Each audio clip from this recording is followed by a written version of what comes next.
NUFC Talk Radio. The voice of the Toon Army. Live daily on the website, on YouTube, on the AB, and on every online radio directory. NUFC Talk. The voice of the Toon Army. Hello and welcome back to NUFC Talk Radio and Talk TV on YouTube. You're joined by myself, Daniel Wales, for another episode of Inside the Press Room here on NUFC Talk Radio and Talk TV. Now, unfortunately, we don't have a guest today because most of them, who I would normally get on the show at this point, are travelling back from Barcelona after yesterday's match, but we'll soon get into that fixture and dissect that. So instead, I'm asking for your comments in the comment section. Any questions you'd like to ask from someone who covers Newcastle United on a regular basis after the past couple of matches that they have had. Of course, Chelsea away at Stamford Bridge, a 1-0 win, and then, of course, the drumming, you could argue, at the Camp Nou against Barcelona in the last 16 of the Champions League. And that was last night, 7-2 the final score, 8-3 on aggregate.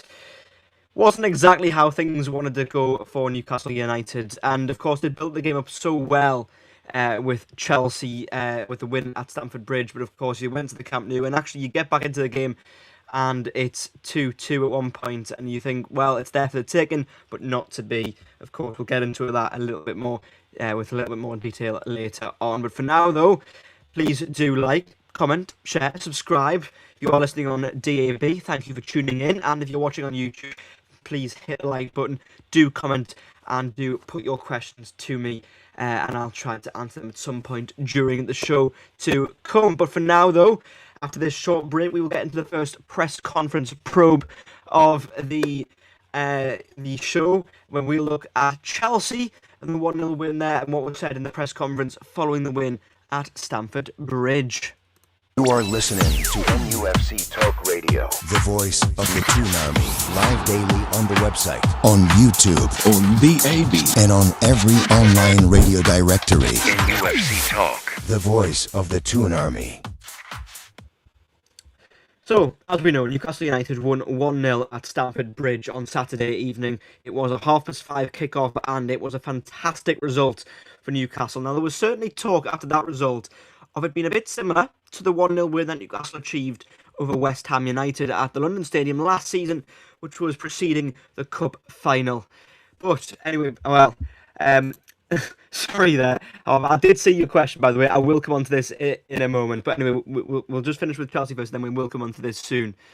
But yes, as I say, it felt a bit like the 1-0 win over West Ham, because of course they won that game at London Stadium. It was a gritty win, it was a dogged performance, and that set them up perfectly for the Carabao Cup final at Wembley a few short days later, which of course they beat Liverpool in to lift the first major trophy for Newcastle since 1969.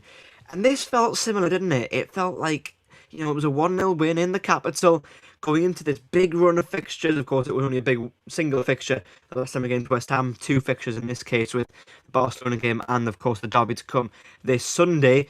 But it just felt similar. It felt like Newcastle had, I don't know, it just felt like they'd done something really, really good and they'd gone away to a difficult match and they'd put in a performance that signified that they were ready for this big game to come.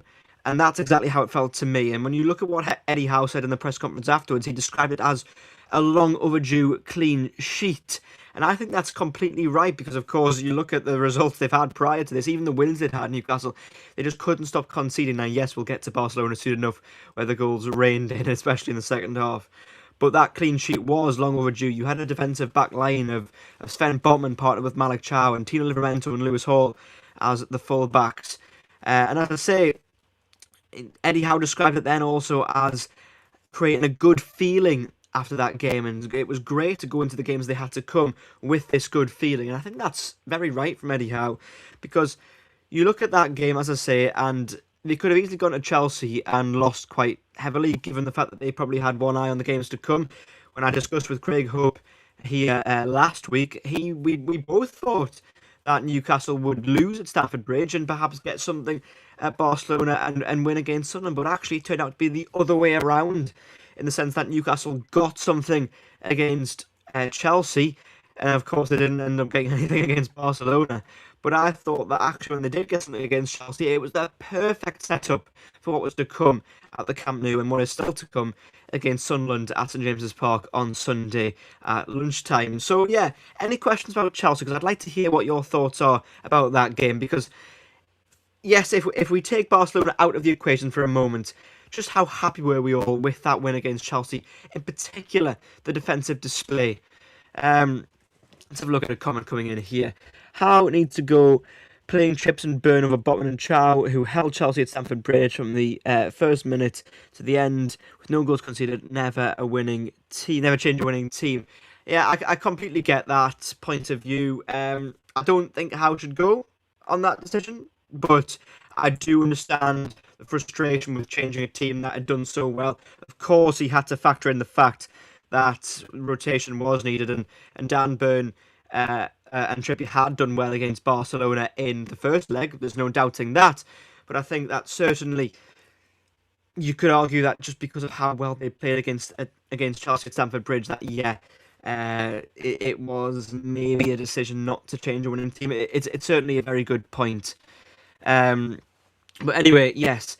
After this short break, we will then get on to Barcelona and, of course, the 7-2 loss and just what we all thought of that game. But after this short break, we'll get to Barcelona. You are listening to NUFC Talk Radio. the voice of the Toon Army, live daily on the website, on YouTube, On BAB. and on every online radio directory. NUFC Talk. The voice of the Toon Army. So, let's get on to some questions about Barcelona. Firstly, coming in from Harpal, please explain the second half against Barcelona well.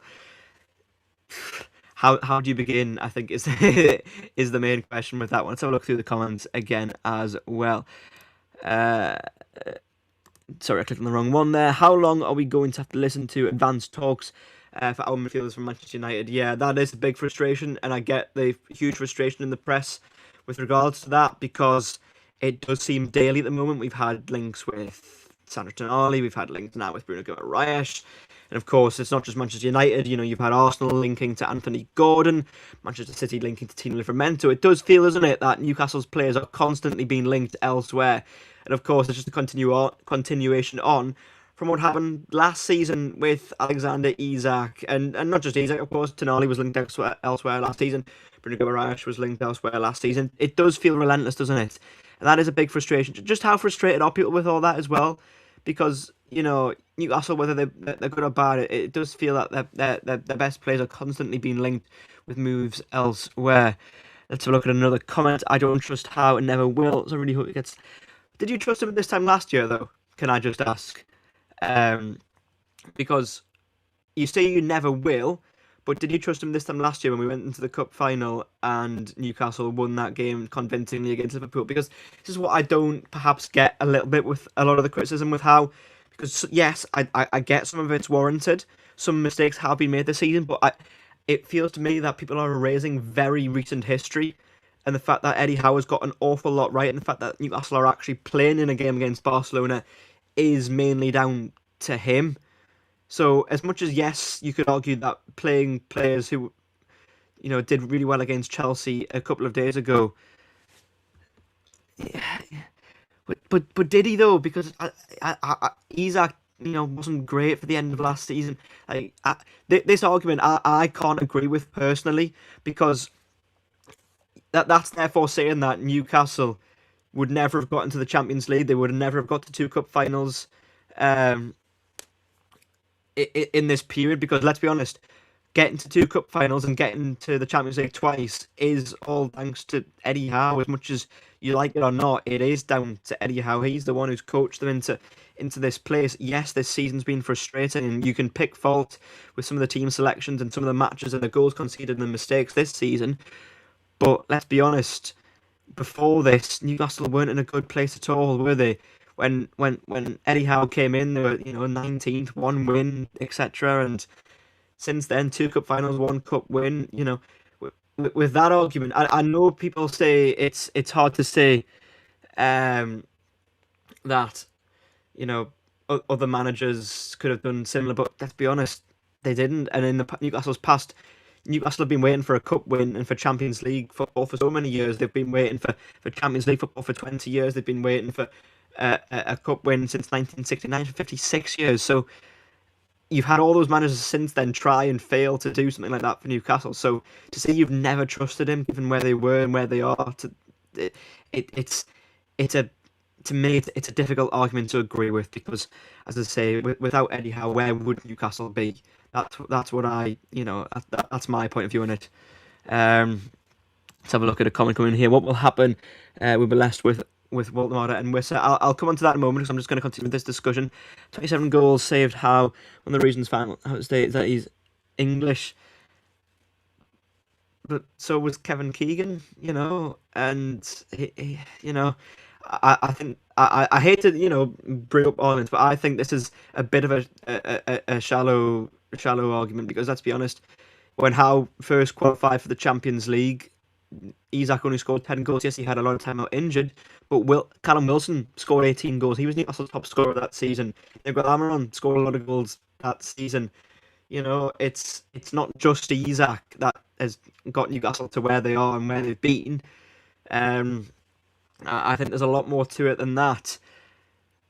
That's my point of view anyway. I'm going to come back onto this comment though, because this is a super chat. What will happen is we'll be left with Voltemada and Wissa.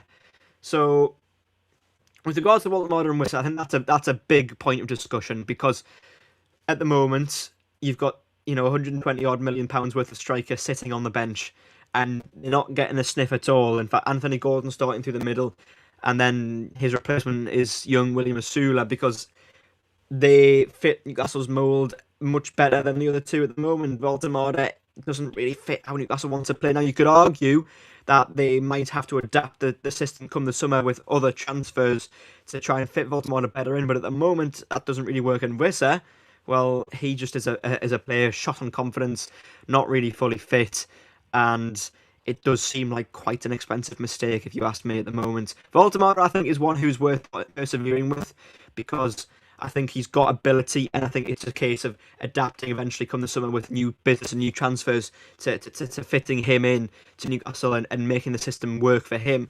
Wissa, I think, is perhaps someone who they might just have to cut their losses with a little bit. Let's have a look at another comment here. Never starts well, and I don't care if people don't agree with me. I expect that someone to keep him, but I don't. Okay, I can understand you not wanting to keep him at the moment. That's your opinion. But to say that you've never trusted him, I think that was my main gripe with that argument. Because let's be honest, did you trust Howe when Newcastle were finishing fourth? A few years ago, did you trust Howe when they won the cup? So many managers have come and gone for Newcastle without achieving anything like what Eddie Howe has achieved. So to say you've never ever trusted him, I think, is a bit disingenuous. But anyway, that's just my opinion. Let's have a look at another comment. Yes, Howe had done so much. Yes, Howe, sorry, has done so much. But if we continue to dwell on the past, it will hinder any progress that we could be made. For me, Howe's reached its peak and needs to go. I can understand people not, wanting Howe to be there anymore. But again, I don't think necessarily that's just dwelling on the past. I personally still think Howe is the man for Newcastle, and it's a case of he was let down by several decisions in the summer and the board in the summer. And this is from my understanding, and people you chat to in press circles, and yes, you could argue that some mistakes were made in the transfer business, but I think that actually that there's a lot more to it than just Eddie Howe. He was often doing the job of three men in the summer.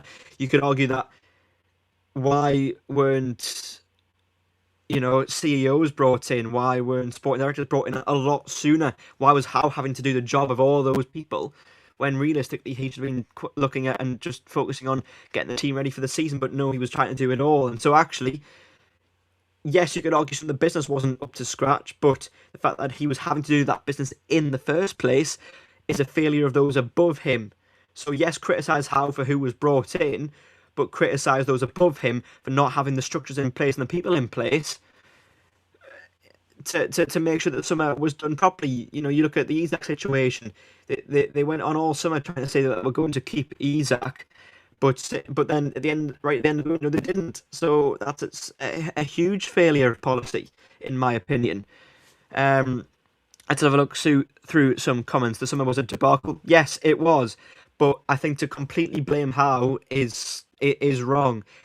You know, yes, you could argue some of those who were brought in haven't worked, but again, that's not entirely his fault, and you need some perspective as to what actually happened in that summer to understand that it can't just be fully apportioned in terms of blame toward Howe. I'd like to say thank you to Brian for saying spot on. You know, people may disagree with me, but thank you, Brian, for agreeing with me in this case. You know, let's have a look at another comment. What makes people think that the summer transfer will be better? How the last day, and that scares me. But that's because no one else was there last summer.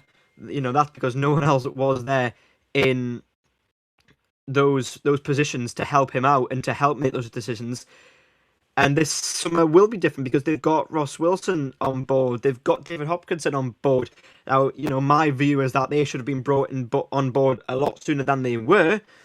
But, you know, that's why it was. Howe had full control over the transfers last summer. So this one's on his shoulders. Well, he doesn't have full control.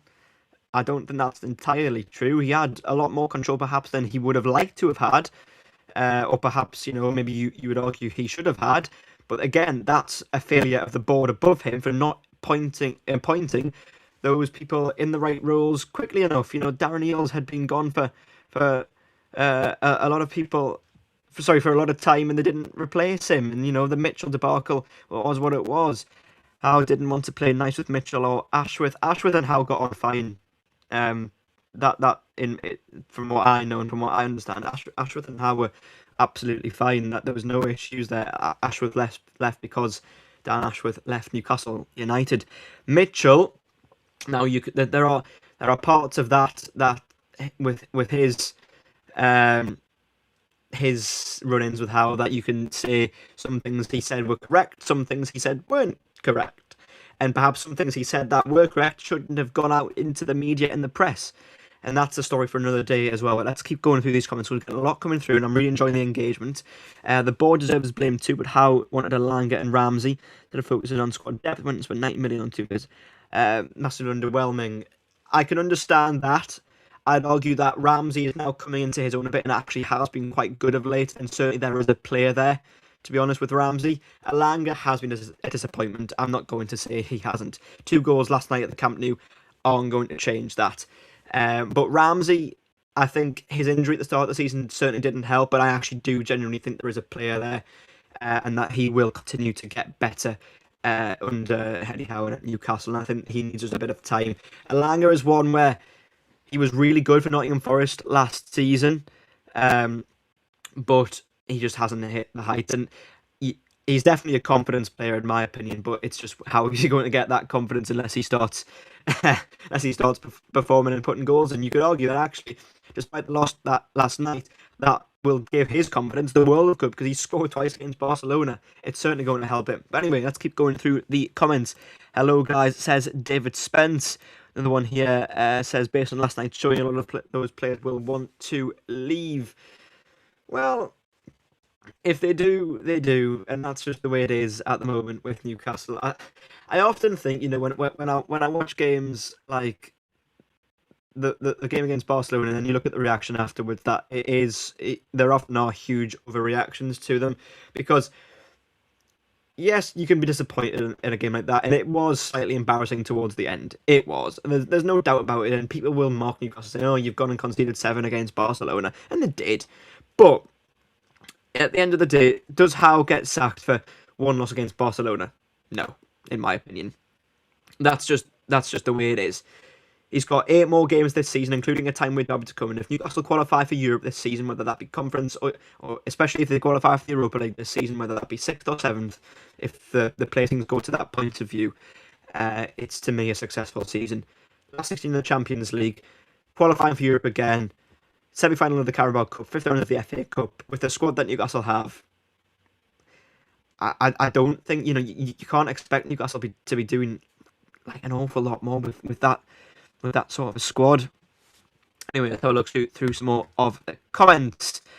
I believe what Mitchell said about our transfer policy not being fit for purpose. We don't sell players unless we have to.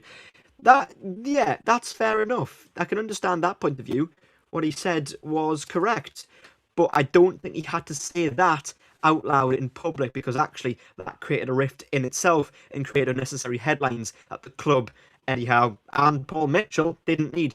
Also, Paul Mitchell was apparently supposed to have said that Peter Madeley would never have made it in today's game, which I find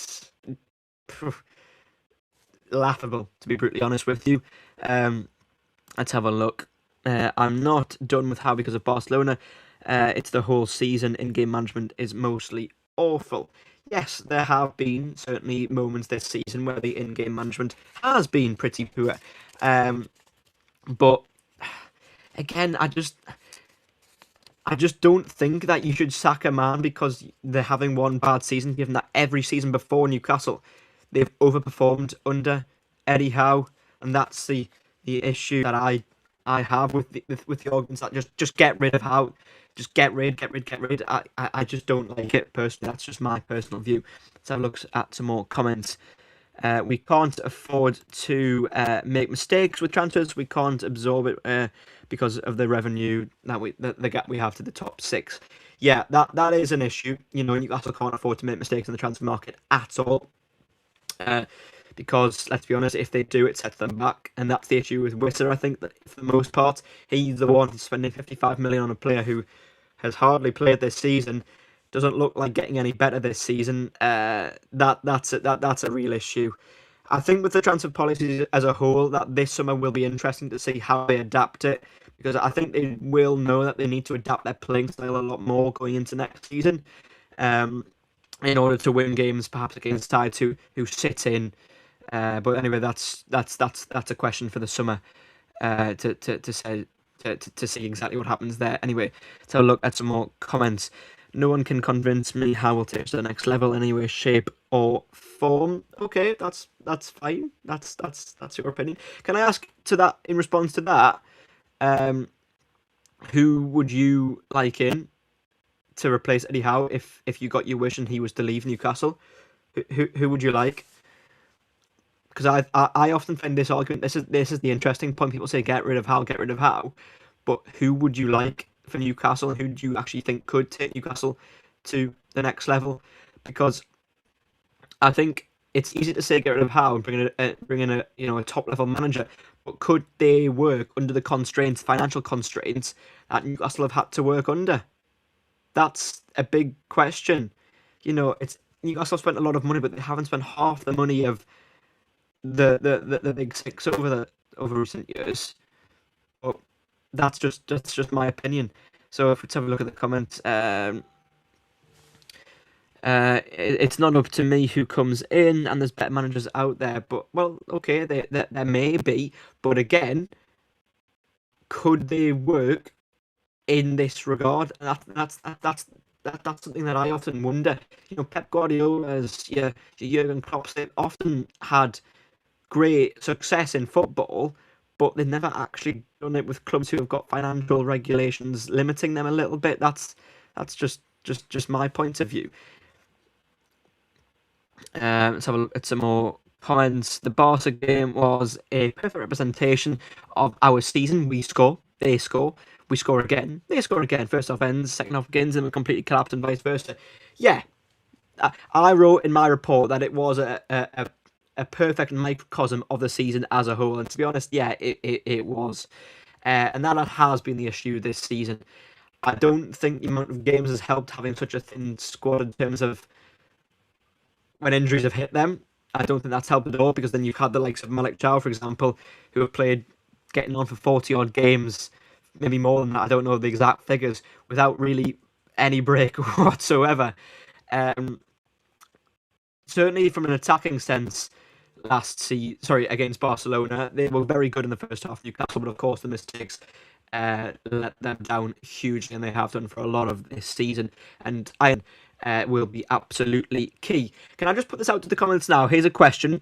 If Newcastle finish 6th or 7th and qualify for the Europa League this season, I'm taking comments out of the equations. That could go down to 8th. If they qualify for the Europa League this season, and they obviously, as we know, have got to the last 16 of the Champions League, they've got to the semi-final of the Carabao Cup and the 5th round of the FA Cup, all being considered, is that a successful season in your opinion?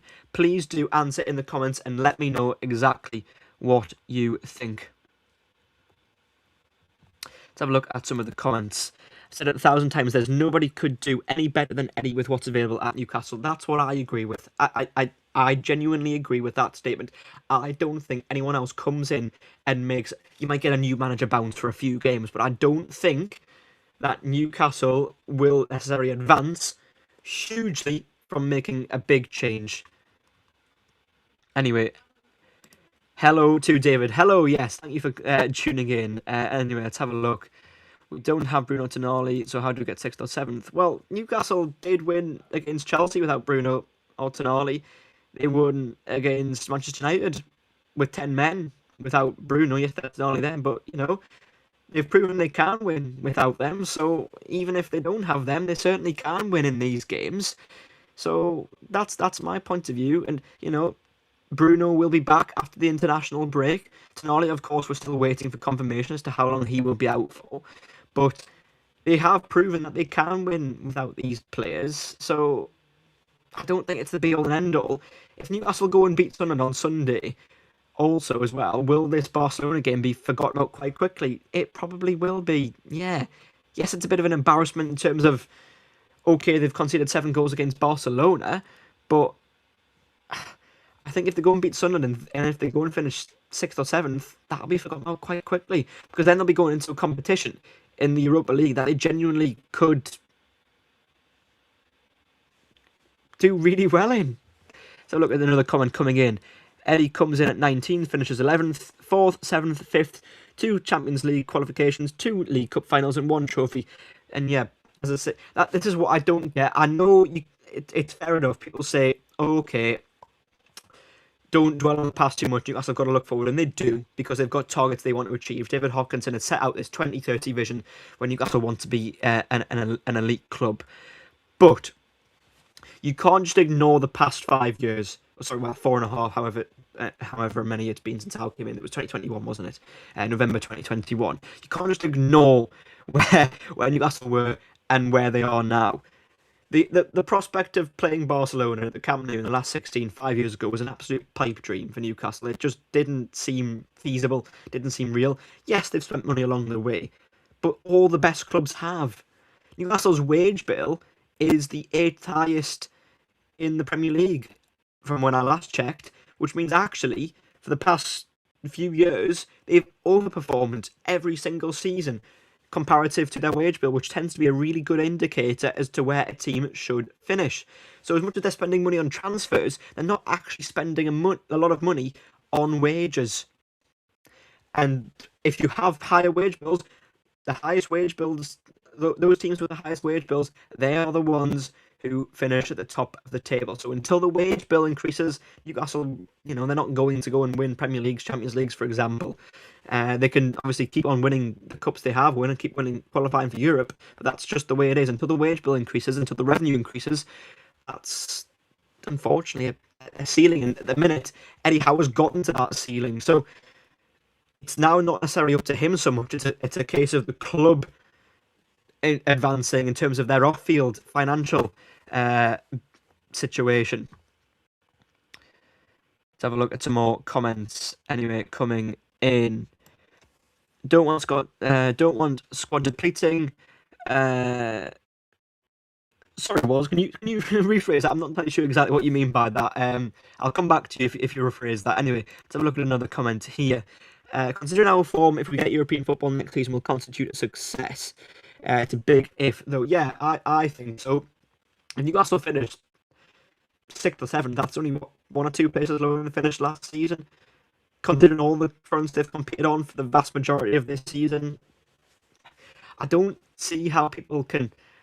Now, it's my opinion, of course, and you're very welcome to disagree with it, but I don't see how people can look at that and think that it's some sort of travesty that Newcastle have, you know, finished 6th or 7th and gone out in the latter stages of all the competitions that they've been in this season. So to me, a little bit of perspective is perhaps needed. Yes, I'm not defending the issues and the errors that they've had this year in terms of perhaps defensive individual mistakes or some in-game management, but if they go and achieve that, to me, until the club expands its revenue and their wage bill increases, what more can really be asked for?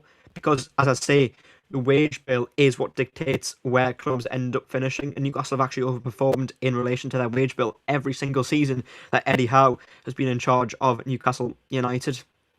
I'm really enjoying the engagement, by the way, anyway, so I'm going to take a quick short break. Please do keep the comments flooding in. Please do. I'm enjoying the debate. As I say, this Inside the Press Room is more of a debate, more of a Q&A session than it has been in the previous 2 weeks, because, as I say, we've got no guest this week. Guests will be back next week, so please do tune in next Thursday. Same rough time. I should imagine it'll either be about 4 till 5 or 5 till 6, so please do tune in then, because we will have another journalist guest to look back at the derby and to look at what's going on over the international break. But after this short break, we'll continue with all the comments that are flooding in at the moment. So thank you all very much and keep them coming in. But in the meantime, please do like, comment, share and subscribe. And thank you to everyone tuning in at present.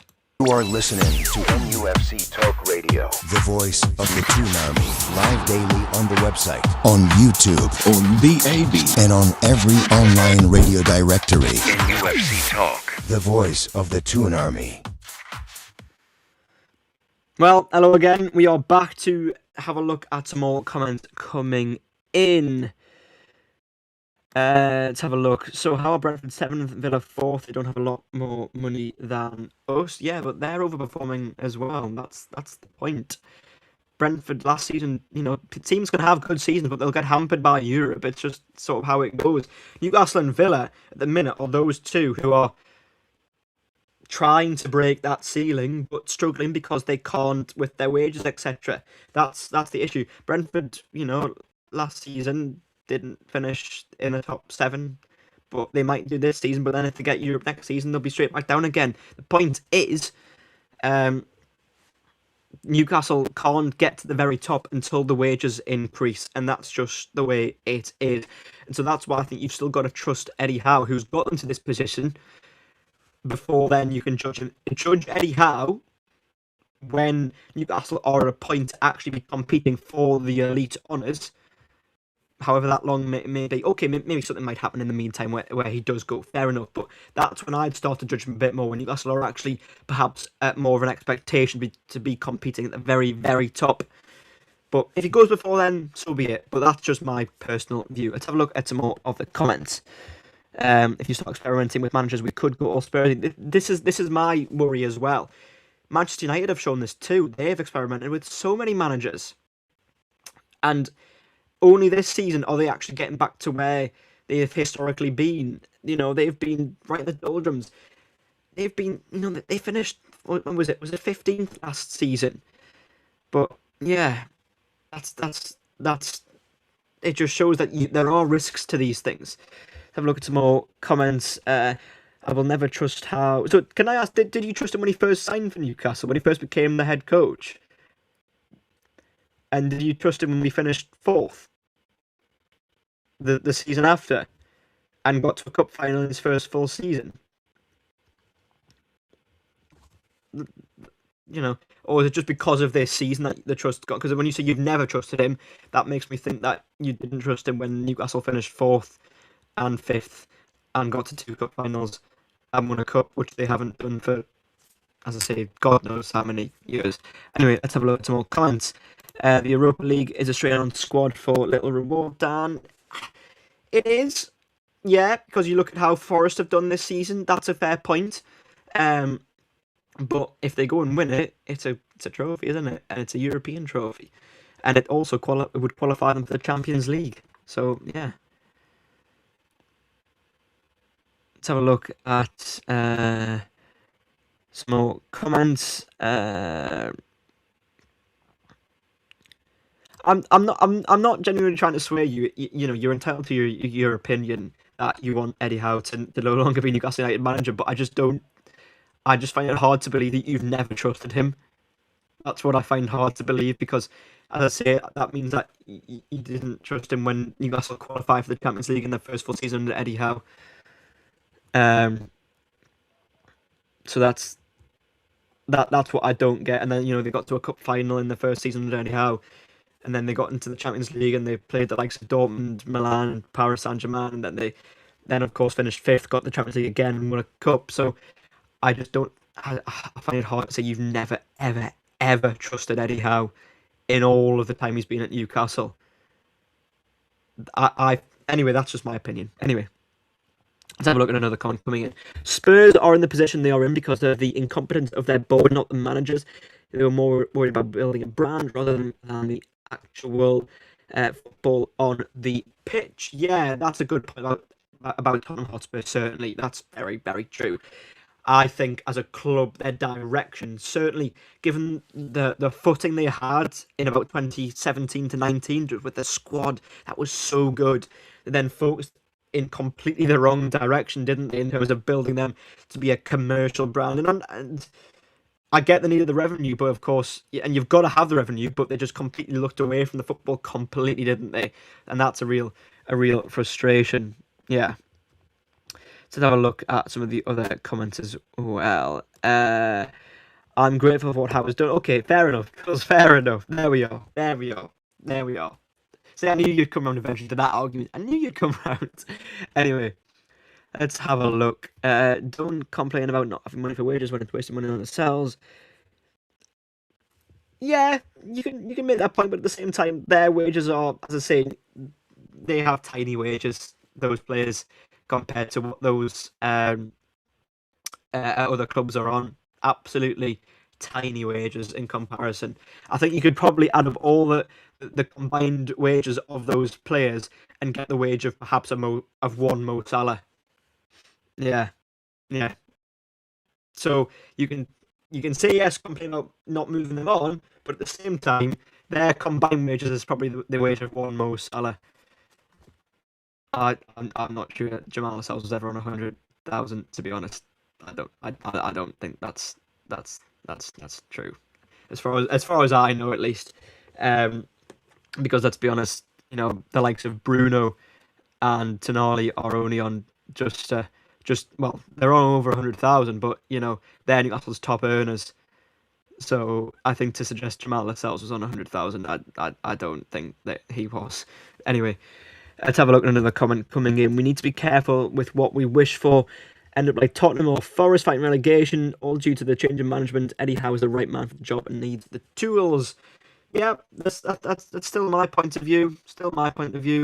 I completely agree. Sorry, let's have a look at the comments. Dominic Solanke. Is this actually? I don't think it is actually Dominic Solanke. I'm only joking. Hey bro, currently Szoboszlai or Pedri? Is that just a straight up question as to who I think is better? Mr. Solanke. Because if that is the question, I'd go Pedri. Personally. Szoboszlai is a really good player, don't get me wrong. But I just think Pedri's a fantastic talent. I think he's brilliant. He did die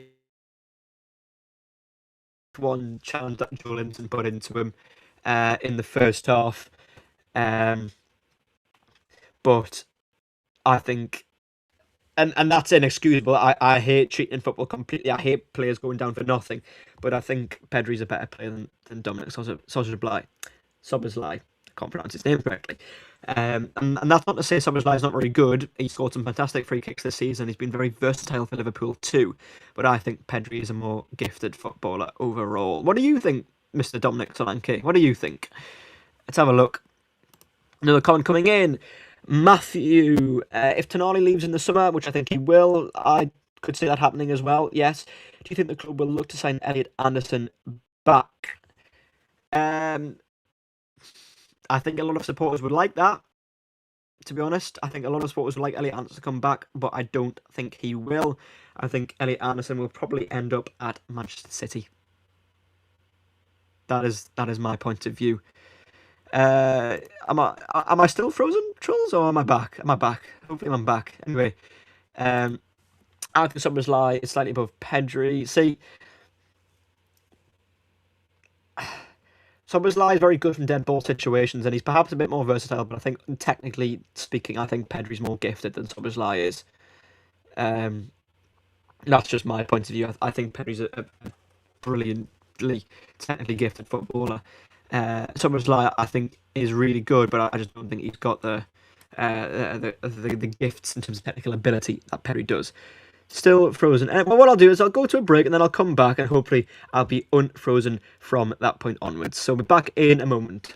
You are listening to NUFC Talk Radio. the voice of the Toon Army, live daily on the website, on YouTube, on DAB, and on every online radio directory. NUFC Talk. The voice of the Toon Army.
You are listening to NUFC Talk Radio. the voice of the Toon Army, live daily on the website, on YouTube, on DAB, and on every online radio directory. NUFC Talk. The voice of the Toon Army.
Are we working now? Are we working? Fantastic. Good stuff. Well, everybody, I do apologise for that short break in transmission there. As I say, we had some technical difficulties. I'm not entirely sure what went wrong, but we are back now, as far as I know, and we can finish our discussion for the last 10 minutes or so of the show. So let's have a look at some of the comments that have come in since we had those small technical difficulties. Let's have a look at this one. PIF need to wake up. We need new infrastructure, a new training ground, new sponsors, and it's not good enough. This is the point that I can't understand completely. I think that they have been very slow to react in terms of some of the things that they've wanted to get done. You know, we've had the delay in the stadium, of course. We've had the delay with the training ground. As far as we know, the training ground announcement is imminent, but yet still hasn't come about. That's a real frustration. Sponsors in terms of shirt sponsor, perhaps a training ground sponsor or training ground shirt sponsor. Yeah, this to me is an issue. And if they are wanting to bridge the gap in terms of wages, revenue, etc., these are the things they've got to exploit a lot more. Because, excuse me, these are the things that are going to help Newcastle get to where they want to be in terms of getting the players they want and getting the wages that they want as well. So look at some more comments coming in. We need a new stadium, 75k. I think that's a bit too much, to be honest. You've still got to have some demand, I think. I think about 65,000 is the sweet spot, to be honest, because, you know, the Emirates Stadium at Arsenal is 60,000. Tottenham Hotspur Stadium is 62,000. Man City's is about 60, roughly, thousand when it gets fully finished. Anfield is about 60-odd thousand now as well. I think 75,000, you don't need that many. And I get we could probably fill it, but I just think that it's not necessary. I think you need to still have some demand as well, because if things suddenly didn't go well, you don't want empty seats. That's the last thing you want in a stadium, and I think that's more likely to happen with a really big stadium than it would be perhaps with a 65,000 seater stadium. So that's just my opinion as well. But if you know, I can understand people wanting bigger stadium than 65,000, but I think that is about the sweet spot in terms of if they look at a new stadium. Let's have a look. João Pedro or Ekitike right now. You're very much in for these debates in terms of just who is better at this moment, aren't you? I'd go with those two. I think they're not quite the same in terms of players. If I was going to pick one, say, for Newcastle, I mean, Newcastle wanted both in the summer, I would personally go Ekitike. I think he's very gifted, and I think he's a more natural goal scorer than João Pedro. It's not to say João Pedro wouldn't be a good fit for Newcastle, because I think he would, but I think Ekitike would fit more into Newcastle than perhaps João Pedro would just overall, and I think he's a better goal scorer too. That's just my opinion though. Anyway, let's have a look. We can get young players from other leagues like La Liga. Yeah, I think Newcastle do need to dip into more foreign market in terms of their players in the summer, and I think, as I say, this summer I think will be key in terms of understanding Newcastle's direction for perhaps the next phase of their project to come, because I think this season perhaps marks the end of one era. I think Howe is the right man to continue it into the next era, but I still think that this era, with the likes of the players like, you know, your Fabian Schär's, your Kieran Trippier's, Dan Burn, you could even argue as well, it is coming to a bit of an end, and this is perhaps the last season of it, and I think that the summer will be a hugely transitional one. I think so. I think we'll have a lot of players going out and also a lot of new players coming in, and it's about whether Newcastle can adapt quickly enough to understand they've got to be versatile to become a team who are better on the ball, who can be more adapted to breaking teams down, and can find other ways of winning. I think that's really key, because at the minute Newcastle have one, maybe two ways of beating teams, but they need perhaps 3 or 4 ways of playing and changing the system. And of course, Howe needs to be able to... The criticism I would give Howe is perhaps he has been a bit stubborn with his system at times. But if the players come in the summer and they do change the transfer approach and they do bring in a few more technically minded players, then that system probably will have to change. And if Eddie Howe can do that, then I think so be it, and Newcastle will have a successful second part to the project in the PIF era. Let's have a look with some of the other comments coming in. Geordie Dan, thank you for having a great name, Geordie Dan. Hi all, let's not get too carried away. Last night was a game too far. I honestly think if they hadn't got that pen, it would have been a completely different second half, but we must keep moving.